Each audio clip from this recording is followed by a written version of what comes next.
Hello friends, this is Naveen and you are watching my online YouTube channel My Tuition Club। तो बेटा आज हम बात करने वाले हैं वैलेंसी के ऊपर।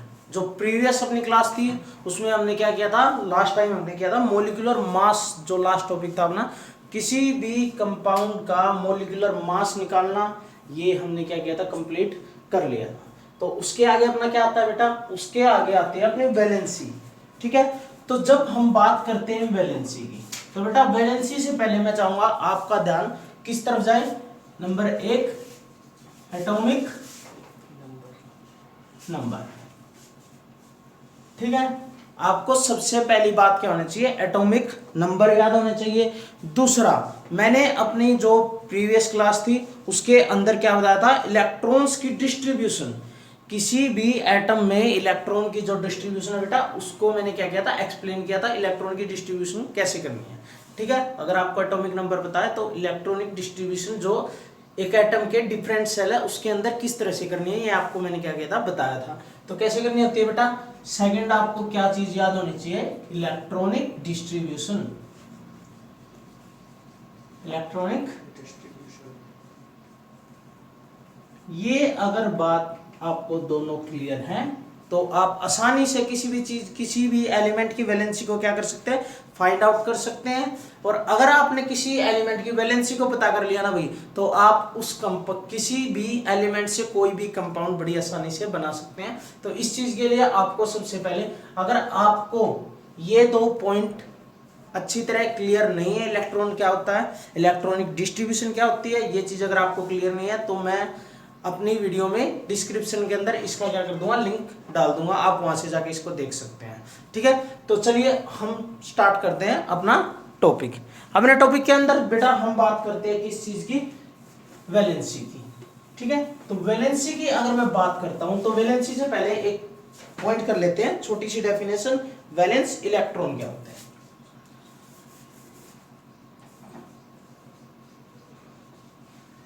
वैलेंस इलेक्ट्रॉन क्या होता है, वैलेंस इलेक्ट्रॉन होता है भाई। तो वैलेंसी क्या होती है अभी, वैलेंसी से पहले हम क्या करते हैं, वैलेंस इलेक्ट्रॉन। जब हमारी बात आती है वैलेंस इलेक्ट्रॉन की, तो अगर सबसे पहले इसकी डेफिनेशन देखें तो वैलेंस इलेक्ट्रॉन क्या होते हैं, द नंबर ऑफ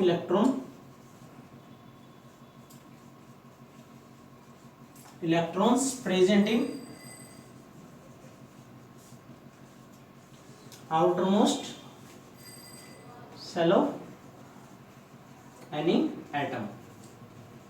कोई भी एटम है, आपको मैंने एक चीज बताई थी बेटा, आपको मैंने क्या बताया था कि किसी भी एटम के जो बीच का पार्ट होता है वो क्या होता है, प्रोटॉन, जिसके अंदर क्या जो बीच का पार्ट होता है वो पॉजिटिवली चार्ज होता है, जिसके अंदर क्या होते हैं, प्रोटॉन प्लस न्यूट्रॉन होते हैं। और उसके चारों तरफ क्या है, सेल्स हैं, सर्कुलर।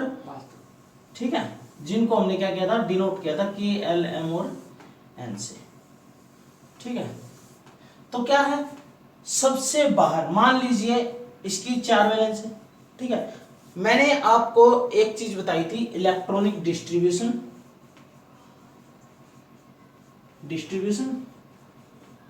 इलेक्ट्रॉनिक डिस्ट्रीब्यूशन के अंदर मैंने क्या बताया था कि किसी भी एलिमेंट का अगर एटॉमिक नंबर है तो हम एटॉमिक नंबर के जो इलेक्ट्रॉन्स हैं उसको किस तरह से करेंगे, 2 8 8 देन 18, इस तरह से हम क्या करेंगे, उसको डिस्ट्रीब्यूट करेंगे बेटा। ठीक है, तो यहां पे क्या होगा, फर्स्ट में 2 क्या होगा, मान लीजिए एग्जांपल लेता हूं, मान लीजिए मैंने क्या लिख दिया, सोडियम ले दिया, जिसका इलेक्ट्रॉनिक नंबर है, इसके अंदर इलेक्ट्रॉन कितने होते हैं, 11। तो हमें क्या है, इलेक्ट्रॉन पहले हम कितने देंगे, पहली सेल को कितने देंगे, 2, बच गए कितने, 9। सेकंड को हम कितने देंगे, 8, बच गया कितना, 1। ये आपकी इलेक्ट्रॉनिक डिस्ट्रीब्यूशन होती है। किसी भी एटम में इलेक्ट्रॉन्स को डिवाइड करना डिफरेंट सेल्स के अंदर, उसको क्या बोलते हैं, इलेक्ट्रॉनिक डिस्ट्रीब्यूशन। वो कैसे होता है, 2 8 8 और 18। अब बात करते हैं हम 2 और 8 मान लीजिए अब इलेक्ट्रॉनिक डिस्ट्रीब्यूशन में यही क्यों डाले जाते हैं, मान लीजिए 2 8 ये क्यों डाले जाते हैं, 3 4 5 ये क्यों नहीं डाले जाते? तो क्या होता है बेटा, जो हमारे एटम होते हैं ना, एटम्स जो होते हैं वो कंबाइन क्यों करते हैं किसी चीज के साथ। मान लीजिए मैं अभी आपसे बात करता हूं कि मैंने बताया है आपको, पहले ही बताया था कि हाइड्रोजन प्लस ऑक्सीजन मिलके क्या बनाते हैं, वाटर बनाते हैं। वेरी गुड, ठीक है। तो आपको एक सिंपल सी चीज समझनी है कि हाइड्रोजन एंड ऑक्सीजन क्यों मिलते हैं।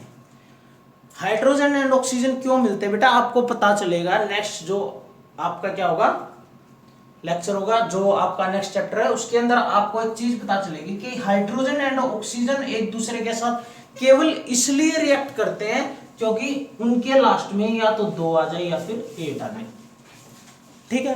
किसी भी आउटर सेल में या तो 8 आ जाए या फिर 2 आ जाए तो उसको क्या माना जाता है, स्टेबल कॉन्फ़िगरेशन। मतलब स्टेबल कॉन्फ़िगरेशन क्या होती है, इसकी डेफिनेशन लिख लो, the configuration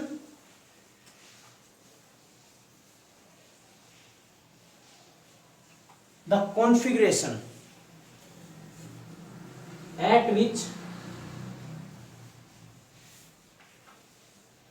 any element don't prefer to show any reactions, या फिर वो स्टेबल हो जाता है। मतलब एक कॉन्फ़िगरेशन ऐसी, देखो हम किस काम क्यों करते हैं, हम इसीलिए काम करते हैं क्योंकि हमें एक अमाउंट ऑफ जो मनी है मान लीजिए उसकी ज़रूरत होती है, तो हम क्या करते हैं दूसरों से, रिश्तेदारों से, किसी से भी कांटेक्ट करते हैं, ठीक है, या फिर काम करते हैं किसी भी तरह से। जब हमारे पास वो अमाउंट क्या हो जाते हैं, इकट्ठी हो जाते हैं, तो उसके बाद हम क्या हो जाता है, एक हमारी सेटिस्फेक्शन आ जाती है, उसके बाद हम ज़्यादा काम नहीं करते, ठीक है। तो क्या होता है, स्टेबल कॉन्फ़िगरेशन वही होती है, एक बार अगर किसी एटम ने मान लीजिए इसने अपने लास्ट में या तो यहाँ ये क्या कर दिया 2 and 8, इसके लास्ट में क्या आ गया 8 आ गया ना, तो इसका मतलब ये अब क्या हो गया भाई, सेटिस्फाई हो गया है। और एक बार ये सेटिस्फाई हो गया, इसके बाद ये किसी दूसरी चीज के साथ रिएक्शन करना पसंद नहीं करेगा, वहां पे क्या हो जाएगा, स्टेबल हो जाएगा। तो स्टेबल कॉन्फ़िगरेशन वो कॉन्फ़िगरेशन होती है जो एक बार अगर किसी एटम ने अटेन कर ली तो वो कभी दूसरी चीज के साथ रिएक्ट करना पसंद नहीं करता उसके बाद, ठीक है। तो इस कॉन्फ़िगरेशन को स्टेबल कॉन्फ़िगरेशन बोलते हैं। और ये कब आती है, तो किसी एटम के लास्ट में 2 या 8 हो।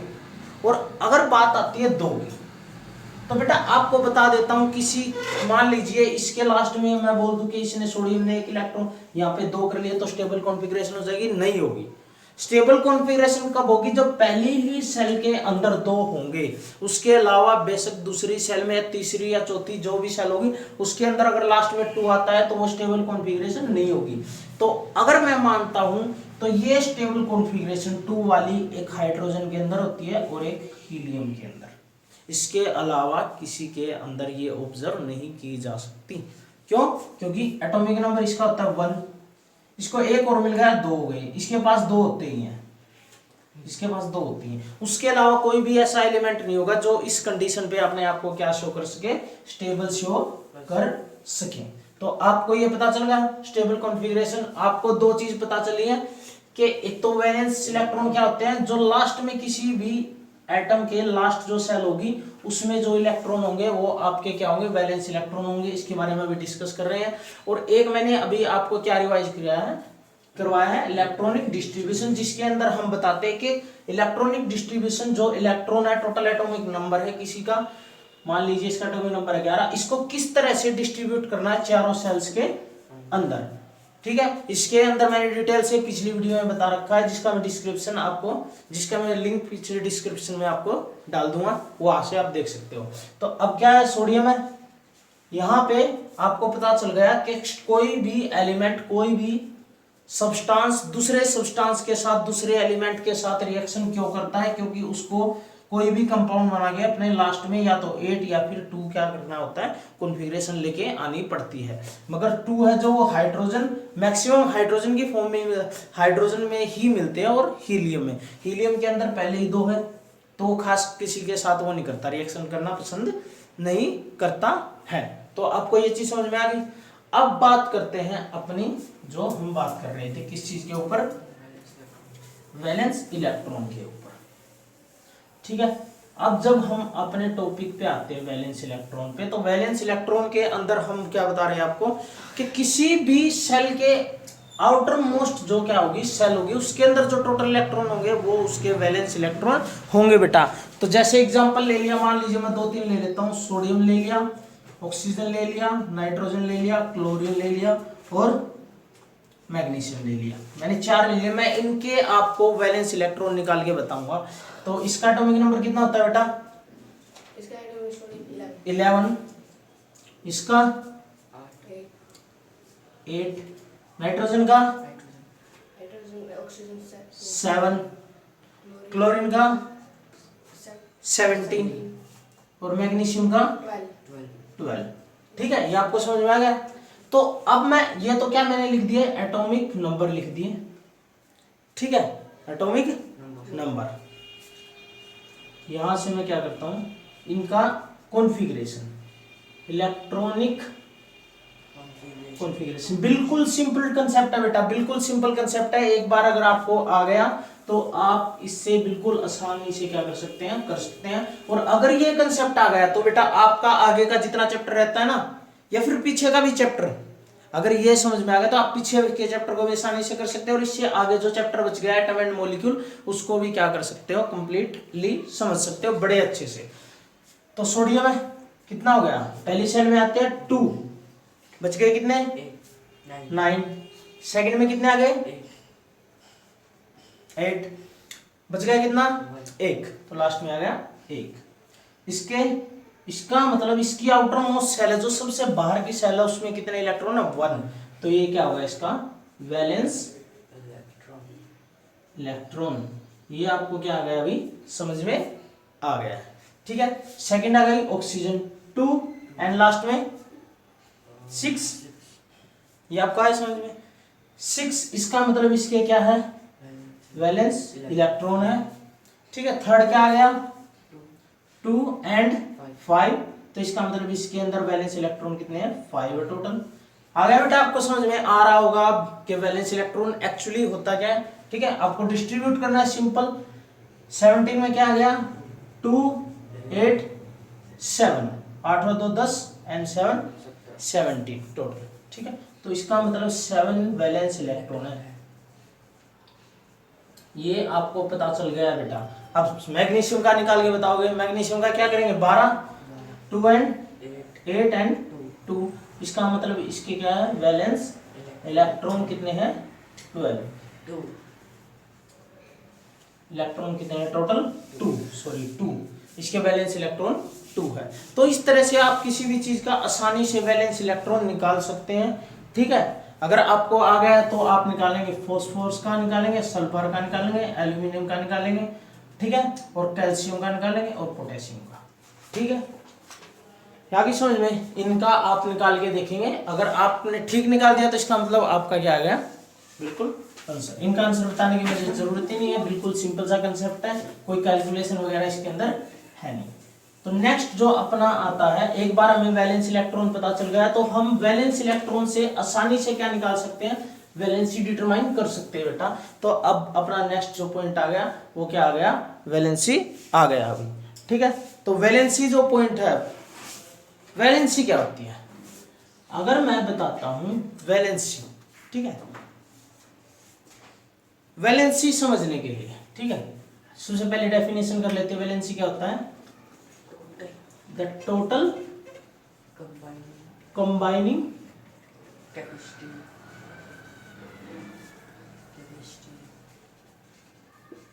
Capacity of any element. मतलब किसी भी दूसरे एलिमेंट से, मॉलिक्यूल से, कंपाउंड से मिलने के, मतलब एक कोई भी एलिमेंट दूसरे कितने एलिमेंट्स के साथ क्या कर सकता है, जुड़ सकता है। दैट इज मतलब उसको कितने एलिमेंट, मतलब कितने इलेक्ट्रॉन देने पड़ेंगे या लेने पड़ेंगे ताकि उसके लास्ट में क्या आ जाए 8। उसके लास्ट में कितने आ जाएंगे 8 या फिर 2। ठीक है, 2 हाइड्रोजन और हीलियम के, मैं 8 को लेके चलता हूं। ठीक है, तो कोई भी एलिमेंट या कंपाउंड कितने दूसरे एलिमेंट के साथ रिएक्शन करे कि उसको लास्ट में कितने मिल जाए, 8 मिल जाए। कितने एलिमेंट्स को उसको गेन करना पड़ेगा या लूज करना पड़ेगा इलेक्ट्रॉन को, तो वो क्या कर लेगा, अपने लास्ट में 8 कर लेगा। ऐसी जो कैपेसिटी होती है वो क्या होता है, वैलेंसी। तो अब मैं बात करता हूं वैलेंसी का मतलब क्या होता है। ठीक है, तो जब हम वैलेंसी की बात करते हैं ना अभी, तो सबसे पहले हम इलेक्ट्रॉनिक डिस्ट्रीब्यूशन देखते हैं। ठीक है, मैं अभी बात करने वाला हूं वही स्टेबल कॉन्फ़िगरेशन के बारे में, कैसे अटेन कर सकते हैं। ठीक है, जब मैं स्टेबल कॉन्फ़िगरेशन की बात करता हूं, मान लीजिए मैं एग्जांपल उठा लेता हूं मैग्नीशियम का 2 8 एंड 2। अभी मैंने बताया था इसके लास्ट में 2 इलेक्ट्रॉन है, इसका मतलब ये इसके क्या हो गई, वैलेंस इलेक्ट्रॉन। और मैं बात बताऊं तो वैलेंस इलेक्ट्रॉन ही क्या करेंगे, किसी भी कंपाउंड की वैलेंसी, किसी भी एलिमेंट की वैलेंसी को डिटरमाइन करने में क्या करेंगे, अभी मदद करेंगे। ठीक है, तो आपको ये समझ में आना चाहिए। तो मैग्नीशियम सबसे पहले है अपने पास, इसके वैलेंस इलेक्ट्रॉन निकालो। सबसे पहले वैलेंस कितने हुए, 2 वैलेंस इलेक्ट्रॉन। अब एक चीज देखो, मैंने आपको बोला था कि लास्ट में इनके कितने इलेक्ट्रॉन होने चाहिए, 8। तो 8 इलेक्ट्रॉन ये 2 तरीके से क्या कर सकता है, अटेन कर सकता है बेटा। 2, या तो यहां से ये 6 ले ले किसी से, या फिर ये 2 डोनेट कर दे। इसने ये 2 छोड़ दिए तो भी इसके लास्ट में 8 आ गया, और इसने क्या कर दिया, अगर 6 और कर लिए तो भी इसके लास्ट में 8 आ जाएगा। ठीक है, तो ये दोनों केस हो सकते हैं। अब बात करते हैं कि कौन सा केस एप्लीकेबल होगा और कौन सा एप्लीकेबल नहीं होगा। तो इस केस को देखने के लिए बेटा मैं आपको बताना चाहूंगा एक छोटी सी बात, कि जब इलेक्ट्रॉन, सिंपल सा मतलब है कि एलिमेंट्स की दुनिया में, इलेक्ट्रॉन्स की दुनिया में सारी बात किस बेस पे चलती है, एनर्जी की बेस पे चलती है। जैसे हमें ज्यादा से ज्यादा पैसे बचाने की, हमारी दुनिया पैसों पे चलती है। ठीक है, करेंसी पे चलती है, तो करेंसी को हम ज्यादा से ज्यादा क्या करने की, कंजर्व करने की कोशिश करते हैं, अपने पास बचा के रखने की कोशिश करते हैं। वैसे ही अपने इलेक्ट्रॉन होते हैं, जो अपने इलेक्ट्रॉन होते हैं ये क्या करते हैं, ज्यादा से ज्यादा एनर्जी को बचाने की कोशिश करते हैं। और मैं अगर आपको बता दूं तो अगर मैं इलेक्ट्रॉन लूज करता हूं तो भी उतनी ही एनर्जी यूज होगी, और अगर मैं इलेक्ट्रॉन गेन करता हूं तो भी उतनी ही एनर्जी लूज होगी। ठीक है, तो दोनों केस में एनर्जी तो बराबर यूज हो रही है। अब बात करते हैं किस केस में एनर्जी कम खर्च होगी। जिस केस में एनर्जी कम खर्च होगी, इलेक्ट्रॉन या एलिमेंट उसी तरीके से क्या करेगा, रिएक्शन करना पसंद करेगा, ताकि उसकी एनर्जी को क्या कर सके, वो बचा सके। तो अब देखो एक चीज, मैंने 2 केस लिखे थे, या तो 6 ये ले ले या फिर ये 2 डोनेट कर दे। अब 6 लेने में इसकी एनर्जी ज्यादा खर्च होने वाली है, या 2 देने में, 6 लेने में इसकी ज्यादा एनर्जी खर्च होने वाली है, इसलिए ये तरीका बिल्कुल नहीं अपना सकता, क्योंकि इसको एनर्जी बचानी होती है। इसलिए ये क्या करेगा, 2 इलेक्ट्रॉन डोनेट ही करके अपना काम चला लेगा। तो ये 2 इलेक्ट्रॉन क्या करेगा, ये लूज करेगा, और इसके लास्ट में कितने इलेक्ट्रॉन रह जाएंगे, 8। तो इस तरह से इसने क्या किया, अपनी स्टेबल कॉन्फ़िगरेशन क्या कर ली, गेन कर ली है। ये आपको समझ में आ गई पहली बात। ठीक है, ये तो हो गया। ठीक है, अब क्या है, अब बात आती है ये। ठीक है, इसने जो इलेक्ट्रॉन 2 लूज किए हैं, ठीक है, इसका मतलब इसने क्या किया है, कंबाइन करने के लिए 2 इलेक्ट्रॉन लूज किए, तो इसका मतलब इसकी वैलेंसी कितनी होगी, वैलेंसी कितनी होगी, 2 हो गई। तो अगर मैं सिंपल वे में बोलूं तो सिंपल वे में क्या होता है वैलेंसी, कि the total number of electron an element has to given और टू गेन, या फिर टू लूज और gain, that is its valency. मैं लिख देता हूं, वैलेंसी क्या हो जाएगी, अगर मैं इसकी डेफिनेशन लिखूं, वैलेंसी की दूसरी डेफिनेशन लिखने वाले, फिर आपको और भी अच्छे से समझ में आ जाएगा। तो वैलेंसी क्या होती है, the total number of electron, electron को ऐसे लिख देता हूं बेटा। ठीक है, इलेक्ट्रॉन को मैं ई के ऊपर negative charge, the total number of electron gain और लूज, गेन और लूज बाय एनी एलिमेंट। किस पर्पस के लिए, to get stable configuration, electronic configuration. ये आपको समझ में आया कि कोई भी एटम, कोई भी एलिमेंट है, कोई भी एलिमेंट है, वो कितने इलेक्ट्रॉन गेन करेगा या कितने इलेक्ट्रॉन लूज करेगा, ठीक है, किस चीज के लिए, अपनी स्टेबल कॉन्फ़िगरेशन के लिए। कौन सी स्टेबल कॉन्फ़िगरेशन? 8, ज्यादातर 8 मानी जाती है, और हाइड्रोजन और हीलियम के मामले में 2 मानी जाती है, ठीक है। तो याद रखना, the total number of electron gain या लूज किए गए किसी भी एलिमेंट के जरिए, किसी भी एलिमेंट के द्वारा, किस चीज के लिए, एक स्टेबल कॉन्फ़िगरेशन को गेन करने के लिए, वो क्या होती है, आपकी वैलेंसी होती है। अब देखो मैग्नीशियम है, अभी मैंने एग्जांपल लिया था, मैग्नीशियम ने कितने इलेक्ट्रॉन डोनेट किए? 2, 8 एंड 2, तो इसने 2 इलेक्ट्रॉन लूज किए, तो इसका मतलब इसकी वैलेंसी कितनी है? 2। आगे समझ में, 2, ठीक है। अगर मैं सोडियम का लेता हूं, सोडियम का मैंने ले लिया 2, 8 एंड 1, तो ये क्या करेगा? 7 इलेक्ट्रॉन, 2 केस हो सकते हैं, तो 7 इलेक्ट्रॉन ले या फिर 1 इलेक्ट्रॉन लूज कर दे, तो 7 लेने में तो बहुत ज्यादा एनर्जी खर्च हो जाएगी भाई, इतना अफोर्डेबल तो नहीं है ये चीज, ठीक है। हम 1 दे के ही काम चला लेंगे, तो 1 दे के इसने काम चलाया, और इसके पास क्या हो गए? 2 एंड 8, तो इसकी वैलेंसी कितनी हो गई? जो इसने लूज किया है, दैट इज इट्स वैलेंसी। कितनी आ गई वैलेंसी? 1। आई समझ में, ये आ गई वैलेंसी 1। और चीजों का देख लेते हैं, ठीक है। ऑक्सीजन की वैलेंसी निकालो और कार्बन की निकालो, ऑक्सीजन की एंड कार्बन की। ऑक्सीजन का एटॉमिक नंबर कितना होता है भाई? 8, वेरी गुड। 8 क्या होता है? 8, तो 2 एंड 6। अब मुझे एक चीज बताओ आप लोग कि ये क्या करेगा, ये 2 लेना पसंद करेगा या 6 डोनेट करना पसंद कर देगा? 6 डोनेट करने में काफी ज्यादा एनर्जी खर्च होने वाली है, इसीलिए क्या होगा, ये 2 इलेक्ट्रॉन लेना पसंद करेगा, और 2 इलेक्ट्रॉन लेके ये क्या बना देगा, इसका मतलब इसकी वैलेंसी कितनी होगी? 2। ये आपको समझ में आ रहा है? Yes. पक्का? ये समझ में आ गया तो आपको सारी चीज समझ में आ जाने वाली है। तो आपको ये समझ में आ गया। अब निकालते हैं कार्बन का। कार्बन के अंदर थोड़ा सा अच्छा केस होने वाला अभी। कार्बन के अंदर क्या है? 2 एंड 4, तो ये क्या करेगा? 4 लेगा या 4 देगा? दोनों ही केस बराबर है, तो इसकी वैलेंसी यही रहेगी। इसकी वैलेंसी क्या होगी? ना ये किसी को इलेक्ट्रॉन देना पसंद करेगा, ना ये इलेक्ट्रॉन लेना पसंद करेगा। तो आपको ये समझ में आ गई। तो उसके बाद मैं किसी दूसरे की निकालता हूं, वही निकालिए, एल्यूमिनियम की निकालिए, ठीक है, फास्फोरस की निकालिए, ठीक है, ठीक है। इसका कितना होता है?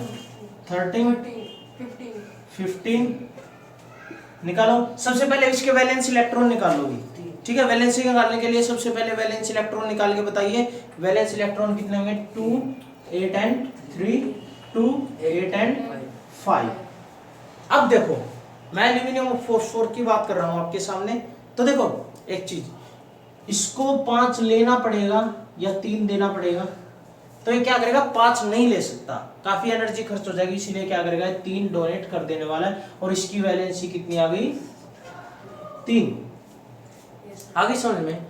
और इसने क्या किया है? 3 इलेक्ट्रॉन लेने पड़ेंगे तब इसके 8 होंगे, तो ये क्या करेगा? 3 इसकी वैलेंसी। आपको एक बहुत ही अच्छी चीज देखने को मिली है यहाँ पे कि बेशक 3 इलेक्ट्रॉन लेने पड़े, देने पड़े, बेशक 3 इलेक्ट्रॉन डोनेट करने पड़ गए या 3 इलेक्ट्रॉन गेन करने पड़ गए, दोनों में वैलेंसी बात मैटर करती है कि टोटल नंबर ऑफ इलेक्ट्रॉन, मैंने अभी डेफिनेशन लिखवाई दी, total number of electron donated और गेन दोनों ही केस में चाहे कितना भी हो, ठीक है, वो क्या होगी? उसकी वैलेंसी होगी। आपको समझ में आई?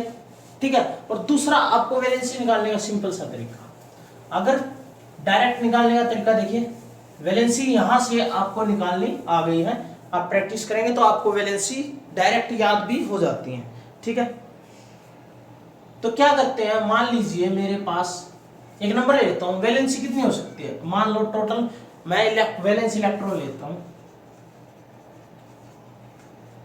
इलेक्ट्रॉन 1 हो सकता है, 2 हो सकता है, 3 हो सकता है, 4 हो सकता है, 5 हो सकता है, 6 हो सकता है, 7 हो सकता है। क्योंकि 8 हो गया तो इसका मतलब उसने क्या किया है, अपनी फाइनल कॉन्फ़िगरेशन जो उसे चाहिए वो उसने गेन कर लिया है, इसीलिए 8 नहीं होगा। किसी चीज की वैलेंसी 8 नहीं होगी, 0 हो सकती है, 0 हो सकती है।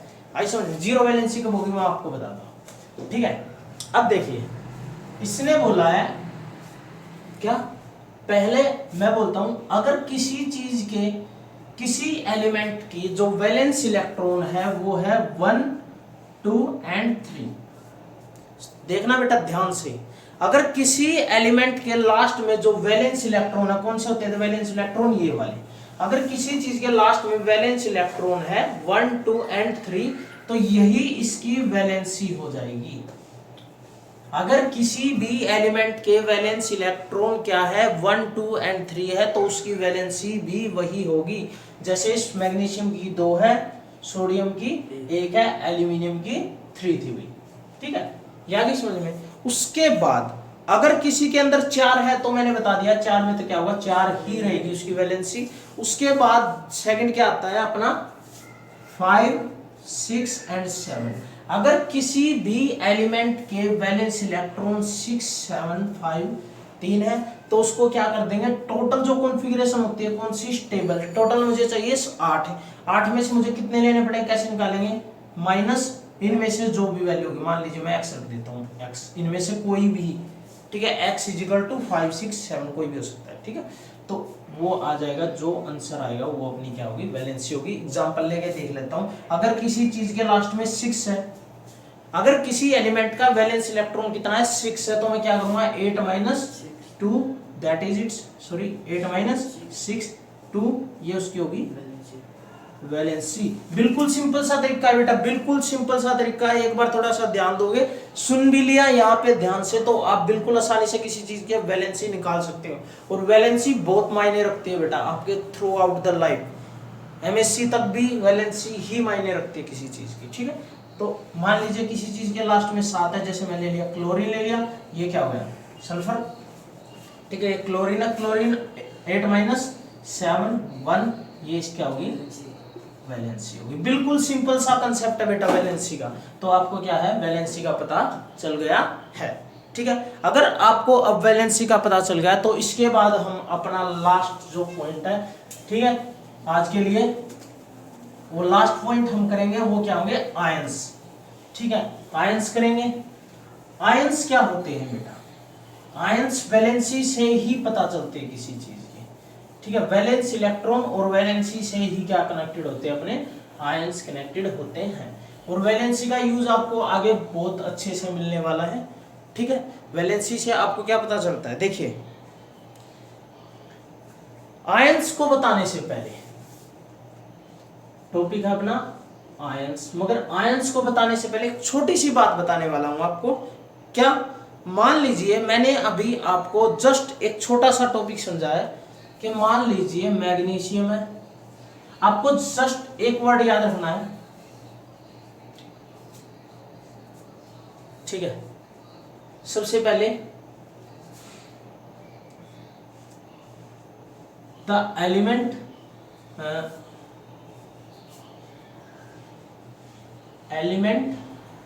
Loose electron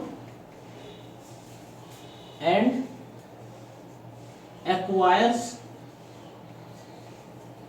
positive charge. छोटी सी बात है, ठीक है। दूसरा क्या है, द एलिमेंट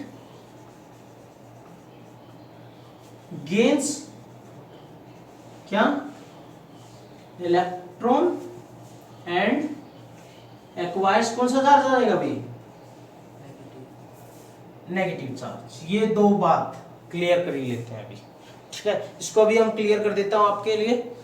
क्या होगा, मान लीजिए मैंने बोला अगर कोई चीज इलेक्ट्रॉन डोनेट करती है, इलेक्ट्रॉन डोनेट करती है, अगर मैं सिंपल बताऊं, इलेक्ट्रॉन वो चीज वो करेंगे जिनका वैलेंस इलेक्ट्रॉन में 1 2 या 3 होगा वही लोग क्या करेंगे, वही एलिमेंट क्या करेंगे 1 2 एंड 3 को क्या करेंगे डोनेट करेंगे। ठीक है, याद रखना अगर किसी चीज का वैलेंस इलेक्ट्रॉन क्या है 1 2 एंड 3 है तो वही क्या करेगा एलिमेंट क्या करेगा इलेक्ट्रॉन लूज करेगा, 5 6 7 वाला लूज नहीं करेगा। ठीक है, एक बार इसको इरेज कर देते हैं। ठीक है, करके अभी हम क्या बताने वाले हैं आपको, मान लीजिए मैग्नीशियम ले लिया या एल्यूमिनियम ले लेते हैं। ठीक है, इसको क्या किया मैंने, मैग्नीशियम का एटॉमिक नंबर 2 8 एंड 2, इसका होगा 2 8 एंड 3। तो मैं अभी आपको बता देता हूं कि इसने मैंने क्या बोला था कि ये या तो 6 लेगा या फिर 2 देगा, मतलब ये 2 देगा, ये 3 देगा या फिर 5 लेगा तो ये 3 देगा।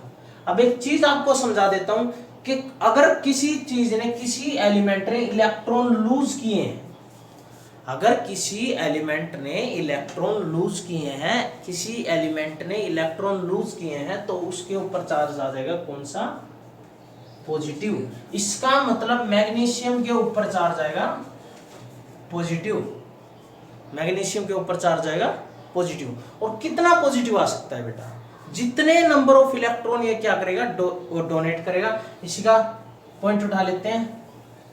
ठीक है, इसको नीचे लिख देते हैं, इसका नेक्स्ट पॉइंट लिख लेते हैं एक बार। पहला क्लियर हुआ, पहला क्लियर क्या है, मान लीजिए सोडियम ने क्या किया 2 8 एंड 1, तो इसने एक इलेक्ट्रॉन लूज किया एंड गेन एंड एक्वायर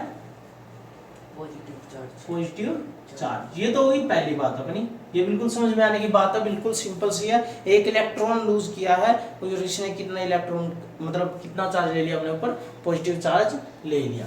ठीक है, the total positive charge will depend on किस चीज पे,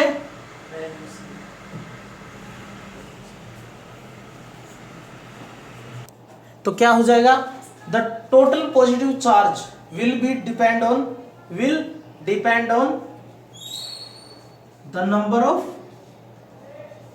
इलेक्ट्रॉन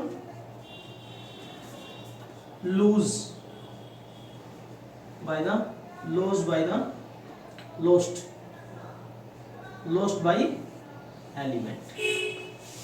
देखिए अभी आपको पूरा समझ में आ जाने वाला है कि पॉजिटिव चार्ज क्या होता है। अभी मैंने आपको एक एग्जांपल दिया था कि मैग्नीशियम है, उसने 2 8 और 2 से 2 इलेक्ट्रॉन लूज कर दिए, तो इसका मतलब उसके ऊपर पॉजिटिव चार्ज आ गया। ठीक है, तो मैग्नीशियम के ऊपर मैंने लिख दिया पॉजिटिव चार्ज लिख दिया, मैग्नीशियम के ऊपर मैंने पॉजिटिव चार्ज लिख दिया। अब बात करते हैं पॉजिटिव चार्ज कितना पॉजिटिव चार्ज हुआ, जितने इसने इलेक्ट्रॉन, जितने नंबर ऑफ इलेक्ट्रॉन इसने क्या किए हैं, जितने नंबर ऑफ इलेक्ट्रॉन इसने क्या किए हैं लूज किए हैं, उतना ही इसके ऊपर चार्ज होगा। इसने कितने इलेक्ट्रॉन लूज किए हैं, 2 इलेक्ट्रॉन इसने लूज किया, तो इसके ऊपर चार्ज आएगा 2 पॉजिटिव। बिल्कुल सिंपल कंसेप्ट है बेटा, बिल्कुल सिंपल होने वाला है ये कंसेप्ट। ठीक है आपका, तो नेक्स्ट एक और एग्जांपल ले लेते हैं, एक या 2 ले लेते हैं। ठीक है, 1 2 एंड 3 वैलेंसी जो मैंने अभी बताई थी। ठीक है, सोडियम 1 वाला हो गया, मैग्नीशियम करवा दिया, एल्यूमिनियम आ गया 3 वाला, तो 2 8 एंड 1, 2 8 एंड 3। तो क्या करेगा, ये 1 इलेक्ट्रॉन लूज करेगा, इसका मतलब सोडियम के ऊपर आ जाने वाला है चार्ज पॉजिटिव। और कितना पॉजिटिव आ जाने वाला है, 1 इलेक्ट्रॉन लूज किया है तो एक को लिखो या ना लिखो कोई फर्क नहीं पड़ता। ठीक है, एल्यूमिनियम क्या कर देने वाला है, एल्यूमिनियम 3 इलेक्ट्रॉन को लूज कर देने वाला है अभी, इसका मतलब एल्यूमिनियम साफ के ऊपर आएगा कौन सा चार्ज, पॉजिटिव चार्ज। और पॉजिटिव चार्ज कितना गेन करेंगे सर, 3 कितना, 3 पॉजिटिव। बहुत अच्छे, आपको ये कंसेप्ट बिल्कुल क्लियर हो चुका है। ठीक है, पहली बात आ गई समझ में। दूसरी बात मैं अभी क्या लिखने वाला हूं, अरे चल कोई नहीं। ठीक है, इसने बोला एन एलिमेंट, सेकंड पॉइंट आ गया कि एक अगर कोई एलिमेंट गेन करता है मतलब लेता है, अपने अंदर ले लेता है इलेक्ट्रॉन्स को, तो वो एक्वायर करता है नेगेटिव चार्ज। और नेगेटिव चार्ज करने के लिए उसके लास्ट में क्या होने चाहिए, या तो 5 होने चाहिए या 6 होने चाहिए, 7 होने चाहिए। ये वैलेंस इलेक्ट्रॉन उसके अंदर है तो वो क्या कर सकता है, नेगेटिव चार्ज गेन आसानी से कर सकता है। ऐसा नहीं है कि कई बार क्या होता है किसी चीज के ऊपर पॉजिटिव चार्ज भी आ जाता है और नेगेटिव चार्ज भी आ जाता है। मान लीजिए हाइड्रोजन को आप दो फॉर्म में देख सकेंगे अभी, एक H पॉजिटिव, H नेगेटिव, इसके लास्ट में है ही ये दे भी देगा तो भी काम चल जाएगा, ले भी लेगा तो भी काम चल जाएगा इसका। आगे आपको समझ में ये चीज, ठीक है। तो ये बात फिलहाल आपके लिए कॉम्प्लिकेशन प्रोड्यूस करेगी। तो क्या है, सिंपल सा आपका मतलब क्या बनता है, एग्जांपल ले लेते हैं फोस्फोरस का एटॉमिक नंबर कितना होता है, 15 2 8 एंड 5। तो क्या करेगा ये, 3 इलेक्ट्रॉन लेंगे भाई साहब, 3 इलेक्ट्रॉन लेंगे तो भाई साहब के ऊपर चार्ज आएगा मतलब नेगेटिव, इसके ऊपर चार्ज आएगा नेगेटिव चार्ज। ये आपको समझ में आ गया, ठीक है। अब बात वही चलती है, द टोटल नेगेटिव चार्ज क्या करेगा, डिपेंड करेगा भाई साहब, डिपेंड अपॉन किस चीज के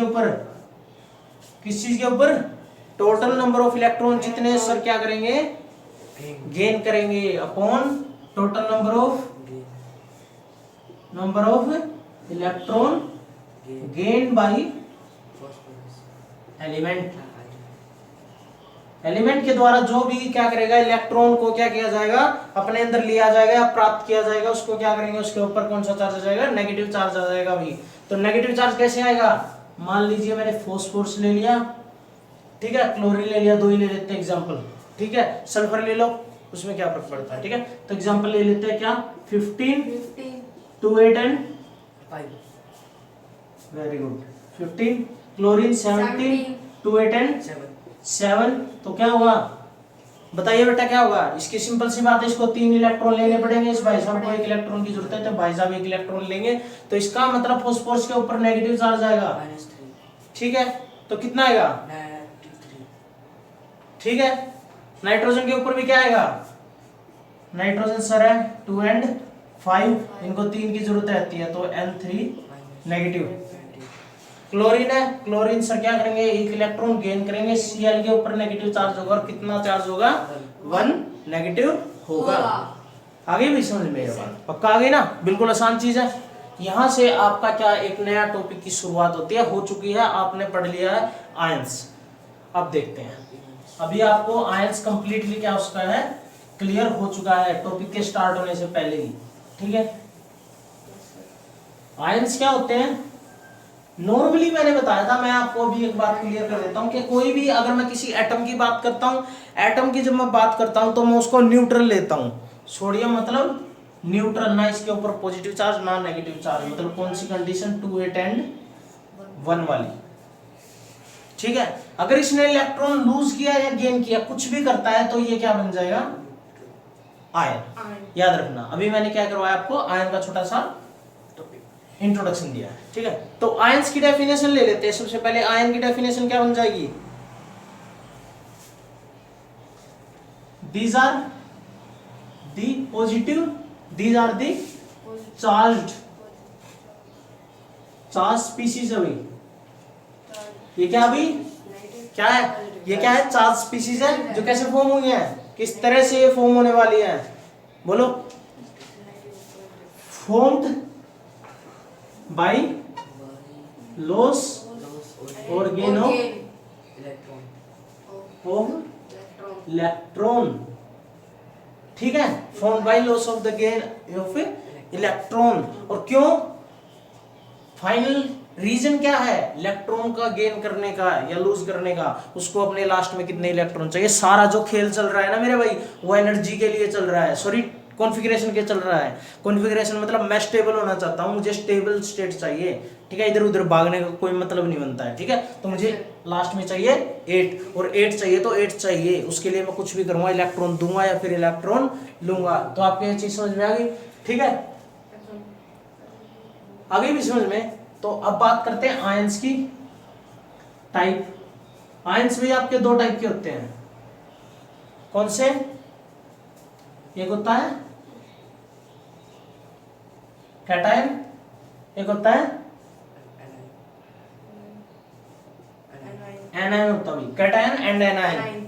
कैटायन के ऊपर चार्ज होता है, कैटा मतलब काटा, काटा क्या होता है, ठीक है, और उसमें एना के ऊपर नेगेटिव। नेगेटिव। अभी मैंने इन दोनों चीजों का आपको एक ब्रीफली क्या दिया है, एक्सप्लेनेशन दी है। अभी आपको किए तो बिल्कुल आसानी से आता होगा, कर दीजिए। कैसे कर देंगे आप, पहली बात लिखेंगे वही क्या, द कैटायन आर कौन सी, positive charge species of element, species लिख लो, एलिमेंट लिख लो, स्पीसीज ऑफ एटम, ठीक है, किसी भी एटम की पॉजिटिव चार्ज स्पीसीज है, विच इज कैसे फॉर्म होती है, फॉर्म्ड कैसे, बाय लॉस ऑफ इलेक्ट्रॉन। और फिर से मैं बता रहा हूं कि ये इलेक्ट्रॉन भाई साहब लूज क्यों कर रहे हैं, इसके लास्ट में 8 आने चाहिए। अगर मैं यहाँ पे ये भी लिख देता हूं, to gain a stable configuration, ये बिल्कुल ठीक होगा, ठीक है, to gain a stable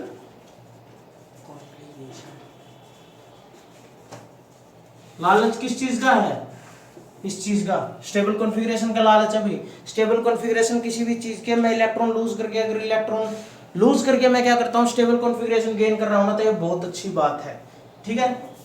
example बता दिया था। सेकंड पॉइंट वही है, total number of, total positive charge किस चीज के ऊपर डिपेंड करेगा,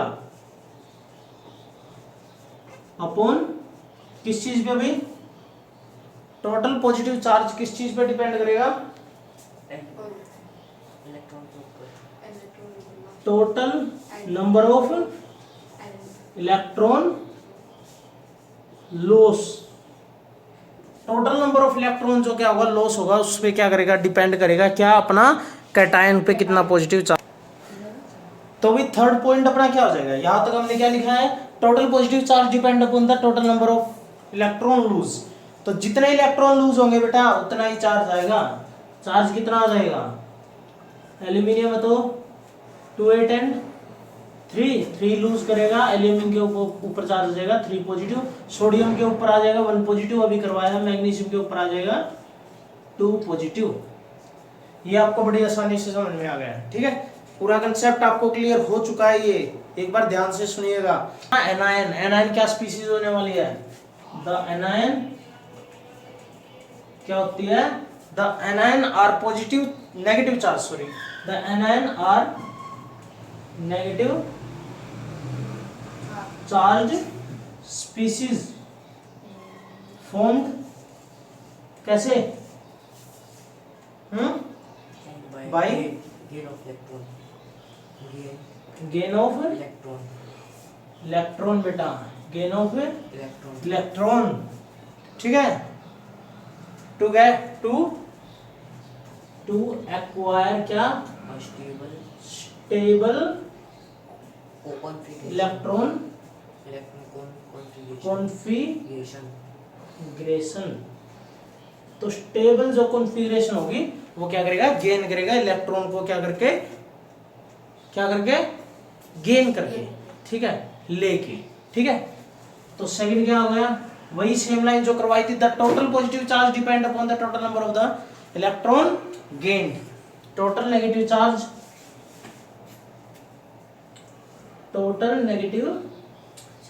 चार्ज किस चीज के ऊपर डिपेंड करेगी, बोलो, depend on the total number of electron gain, depend upon total number of electron gain. जितने इलेक्ट्रॉन गेन करेंगे भाई साहब उतना ही क्या आ जाएगा, इसके ऊपर चार्ज किसका आ जाएगा, नेगेटिव वाला आ जाएगा। तो यहाँ पे आपको समझ में आ गया आयंस क्या होते हैं। एग्जाम्पल ले लिया, क्लोरीन का ले लो, नाइट्रोजन का ले लो, 2 और 5, तो ये बन जाएगा 3 नेगेटिव। नाइट्रोजन क्या आ जाएगा 3 नाइट्रोजन आ जाएगा 3 नेगेटिव, क्लोरीन आ जाएगा 1 नेगेटिव। तो ये आपको क्या हो गया, अच्छे से समझ में आ चुका है ये कंसेप्ट। ठीक है। तो उसके आगे का अपना कंसेप्ट कौन सा आ गया, उसके आगे का कंसेप्ट अपना आ गया अभी कौन सा, कंपाउंड बनाना। अभी हम सीखने वाले कंपाउंड।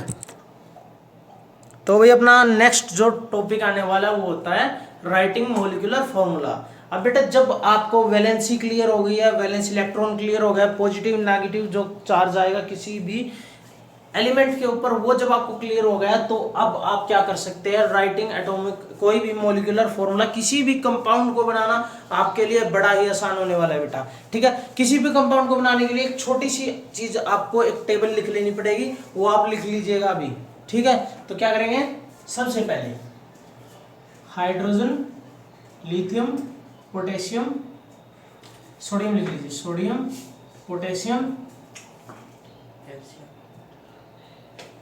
इन सब के ऊपर चार्ज होता है 1 पॉजिटिव। रुबिडियम और सीजियम और लिख लीजिए फ्रेंड्स। ठीक है, ये पूरी पहला जो आपका क्या होगा ग्रुप। ठीक है, ये कुछ है, इनको आप ना भी करोगे तो भी आपका काम चलने वाला है। ठीक है, इन सब के ऊपर बेटा इन सब की वैलेंसी क्या होती है, 1 होती है, और ये एक इलेक्ट्रॉन लूज कर लेते हैं। इसका मतलब क्या होगा, इनके ऊपर सबके ऊपर चार्ज हो गया 1 पॉजिटिव। उसके बाद क्या करते हैं, हम करते हैं जिनके ऊपर 2 पॉजिटिव है, बेरिलियम, मैग्नीशियम, कैल्शियम। ठीक है, इतना ही ये 3 याद कर लेंगे, वो आपके लिए क्या होगा, काफी होने वाला है। उसके अलावा अगर आप चाहें तो क्या लिख सकते हैं,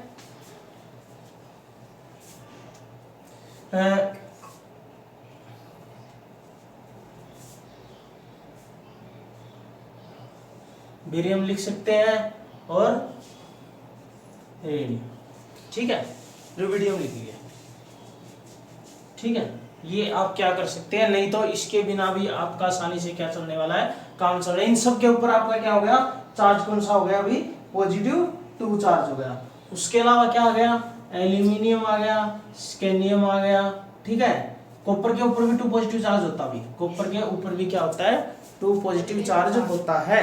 ठीक है, जिंक के ऊपर भी 2 पॉजिटिव चार्ज होता है, जिंक के ऊपर भी क्या होता है, 2 पॉजिटिव चार्ज होता है। एल्यूमिनियम हो गया, स्केनियम और आयरन, इन सब के ऊपर चार्ज होने वाला भाई 3 पॉजिटिव। इन सब के आप अगर आपने क्या किया, जो मैं टेबल लिखवा रहा हूं इसको अगर आपने याद कर लिया तो आपको मैक्सिमम 2 से 3 सेकंड लगने वाले किसी भी कंपाउंड को सोल्व करने के लिए। किसी भी कंपाउंड को सोल्व करने में आपको 3 से 2 सेकंड से ज्यादा नहीं लगने वाला है, अगर आपने क्या कर लिया, ये क्या कर ली, याद कर ली है। ठीक है, उसके बाद हम क्या करते हैं, 1 नेगेटिव वाले करते हैं। अभी 1 नेगेटिव कौन सा हो गया, फ्लोरीन हो गया, क्लोरीन हो गया, ब्रोमीन हो गया, आयोडीन हो गया, OH नेगेटिव। ये कुछ क्या है, एग्जाम्पल है। ठीक है, NO3 नेगेटिव और HCO3 नेगेटिव। ठीक है, ये भी क्या है। ठीक है, इनके बाद में क्या करवाए जाएंगे, नाम ये आपको क्या करवाए जाएंगे। ठीक है, इसका नाम क्या होगा,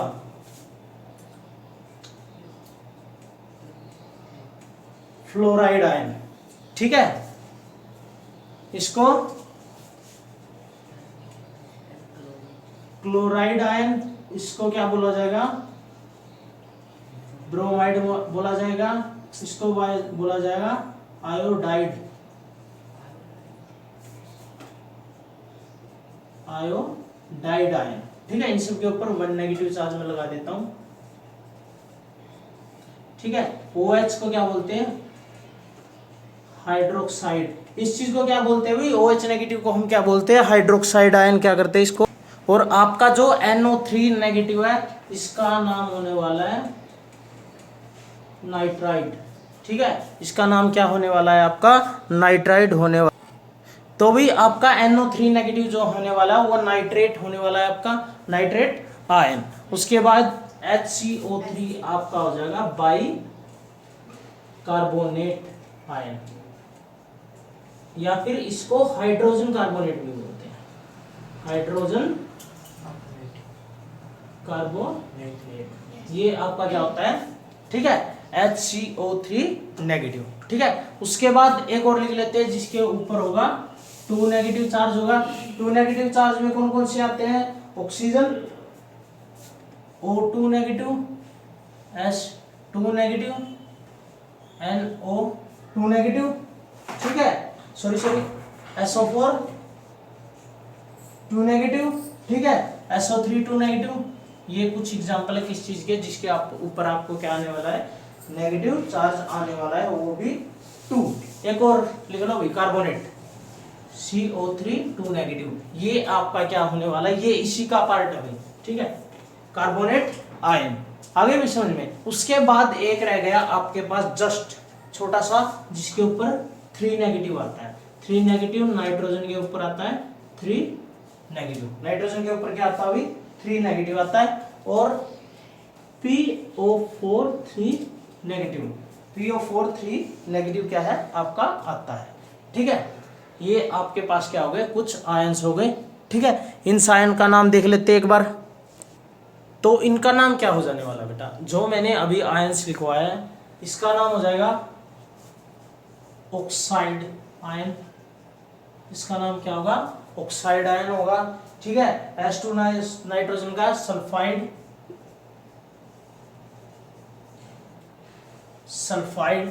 SO4 2 नेगेटिव का होता है सल्फेट, सल्फेट, सल्फेट आयन हो जाता है बेटा ये, ठीक है। CO3 2 नेगेटिव, ये क्या होता है, कार्बोनेट, ये क्या हो जाता है बेटा, कार्बोनेट आयन हो जाता है, ठीक है। उसके बाद एक रह गया SO3 2 negative, SO3 2 negative. SO3 2 negative का क्या बन गया अभी, सल्फाइड हो जाता है ये क्या होता है बेटा, सल्फाइड।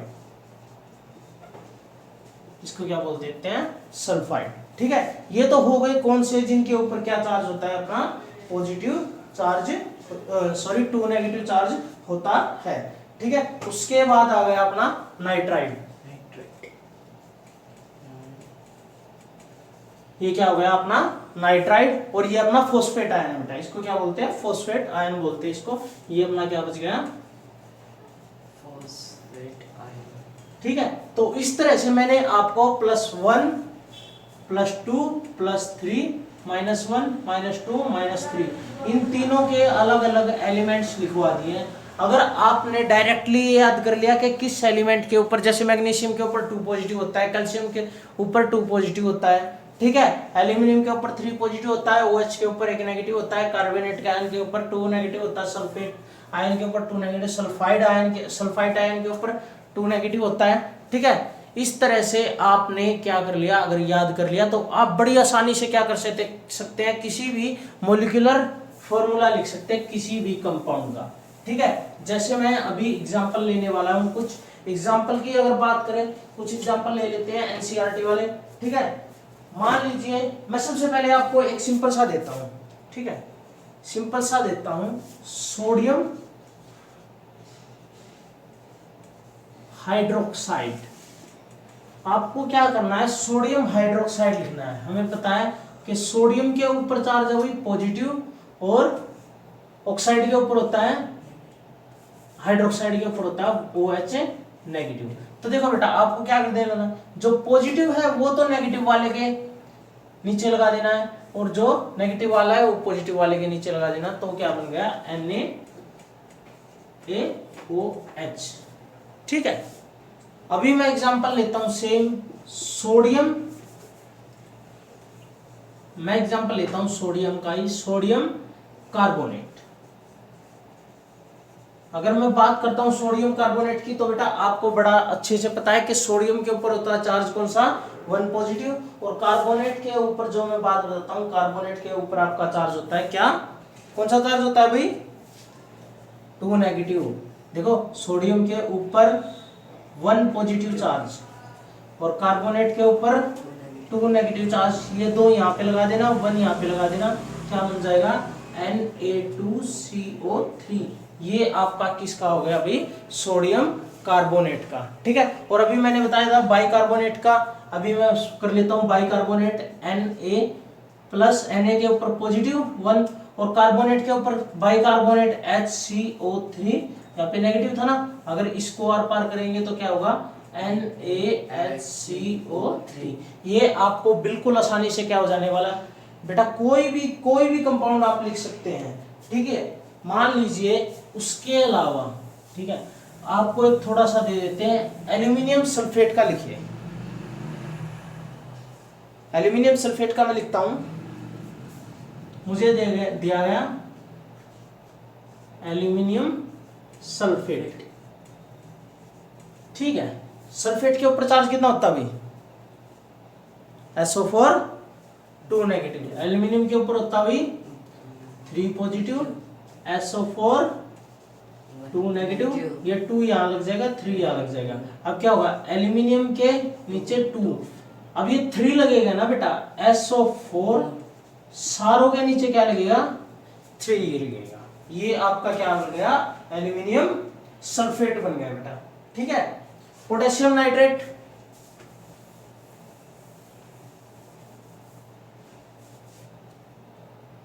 मान लीजिए पोटेशियम, या फिर पोटेशियम का कोई एग्जांपल ले लीजिए। मान लीजिए पोटेशियम के साथ मैंने क्लोराइड ले लिया।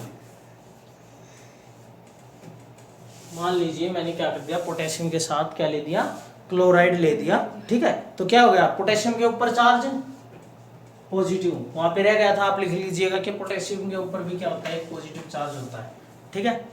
तो पोटेशियम के ऊपर चार्ज और क्लोरीन के ऊपर 1 नेगेटिव, तो क्या बनेगा बताओ, क्या बनेगा, KCl क्या करेगा आपका बन जाएगा। आगे आपको समझ में। इसके बाद एक रिवर्स भी होता है, देखो एक तो क्या लिखते हैं हम लिखते हैं नेम से मॉलिक्यूलर फॉर्मूला। एक तो हम क्या लिखते हैं, नेम से क्या लिख रहे हैं, मॉलिक्यूलर फॉर्मूला लिख रहे हैं। उसके अलावा हम उल्टा भी कर सकते हैं, मॉलिक्यूलर फॉर्मूले से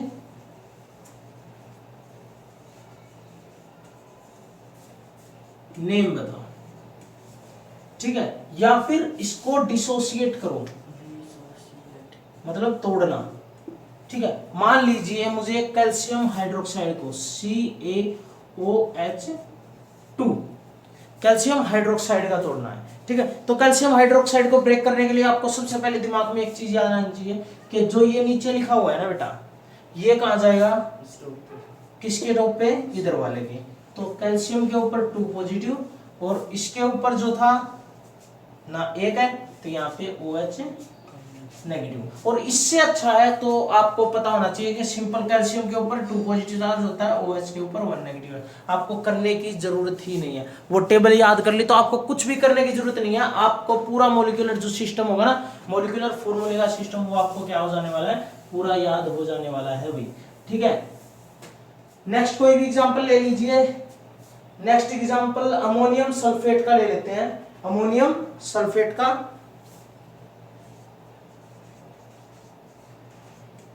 अमोनियम सल्फेट का, अमोनियम सल्फेट की अगर बात करते हैं, अमोनियम सल्फेट का क्या होता है, ठीक है। अमोनियम NH4, ठीक है, और SO4 2 नेगेटिव, क्या बनेगा, NH4SO4 का होल, ठीक है, N ये बन जाएगा, ठीक है।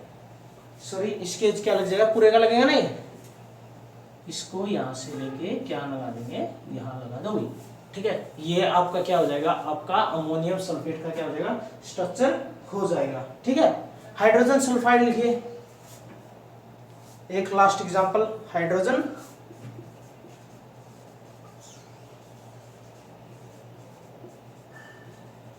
सल्फाइड, क्या हुआ, H पॉजिटिव H2 नेगेटिव, ये आ जाएगा नीचे, क्या आ जाएगा, H2S, हाइड्रोजन सल्फाइड। तो इस तरह से आपको पूरा मॉलिक्यूलर फॉर्मूले का जो सिस्टम है वो अच्छी तरह से आ चुका है, ठीक है। अभी आप मुझे एक चीज करके दिखाइए, मैं बोलता हूं आपको